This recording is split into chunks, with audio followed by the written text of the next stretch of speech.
నొప్పి మాయం సర్జరీ దూరం మోకాలు మరియు నడుము నొప్పులను ఇకపై భరించాల్సిన అవసరం లేదు. ఆపరేషన్ లేకుండా అత్యాధునిక చికిత్స. Indo British advanced pain clinic అధునాతన సాంకేతికతతో ఇప్పుడు బంజారా హిల్స్ తో పాటు మదీనాగూడలో. ఓడిపోయాక నియోజకవర్గం ముఖం చూడడమే మానేశారట ఆ బీఆర్ఎస్ మాజీ ఎమ్మెల్యే. పౌరున్నప్పుడు నా అంతటి వాడు లేడంటూ మీసాలు మెలేసిన లీడర్ ఇప్పుడు ఎక్కడా అంటూ తెగ వెదికేస్తోందట కేడర్. నమ్ముకున్న కేడర్కు దన్నుగా నిలవాల్సిన ఆ మాజీ ఎమ్మెల్యే అమావాస్యకు పౌర్ణమికి కూడా కనిపించకపోయేసరికి అక్కడ గులాబీ పార్టీ దిక్కులేందైపోయింది. ఇంతకీ ఏ నియోజకవర్గంలో ఉందా పరిస్థితి? ఎవరా మాజీ ఎమ్మెల్యే? మనం కూడా చూద్దాం. కొల్లాపూర్లోనే బీఆర్ఎస్ కు కేర్ ఆఫ్ మాయమవుతోందా అంటే అవునని అంటున్నాయి రాజకీయ వర్గాలు. గత అసెంబ్లీ ఎన్నికల్లో ఇక్కడి నుంచి పార్టీ తరఫున పోటీ చేసి ఓడిపోయారు నాటి సిట్టింగ్ ఎమ్మెల్యే బీరం హర్షవర్ధన్ రెడ్డి. ఆయన మీద కాంగ్రెస్ అభ్యర్థి జూపల్లి కృష్ణారావు గెలిచి రాష్ట్ర మంత్రి అయ్యారు. ఇక ఓడిపోయాక హర్షవర్ధన్ రెడ్డి నియోజకవర్గానికి ముఖం చాటేశారని, అమాసకో పౌర్ణానికో చుట్టపు చూపుగా వచ్చిపోతున్నారని అంటున్నాయి బీఆర్ఎస్ శ్రేణులు.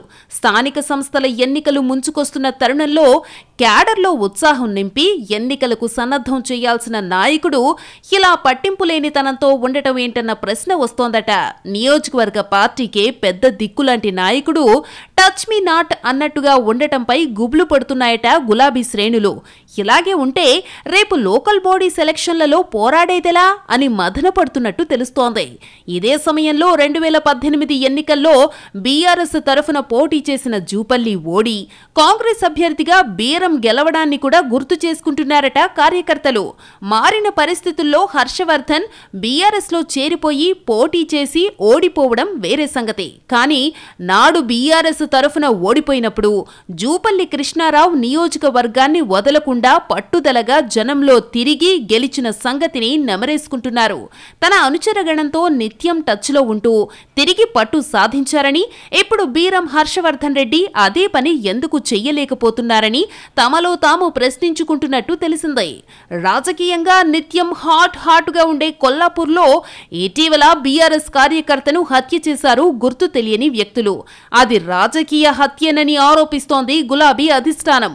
నిందితులెవరో ఇప్పటి వరకు తేల్చలేకపోయారు పోలీసులు.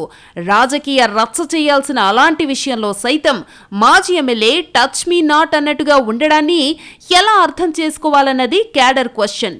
అటు భారీ వర్షాలు, వరదలకు వాగులు ఉప్పొంగడం, పంట నష్టం లాంటి ఘటనల్లో అధికార పక్షం నిర్లక్ష్యాన్ని ప్రశ్నించాల్సిన మాజీ ఎమ్మెల్యే అసలు ఆ ఊసే ఎత్తకపోవడంపై గుర్రుగా ఉందట గులాబీ క్యాడర్.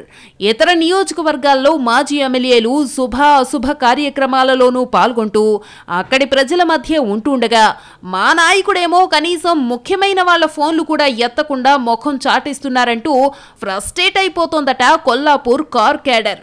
మాకు ధైర్యం చెప్పి స్థానిక సంస్థల ఎన్నికలకు సన్నద్ధం చెయ్యకుంటే ఆ టైం వచ్చేసరికి మొత్తం ప్రత్యర్థుల పరం అవుతుందని, అప్పుడు ఎంత మొత్తుకున్నా ప్రయోజనం ఉండబోదని కూడా నిర్మోహమాటంగా చెప్పేస్తున్నారట కార్యకర్తలు.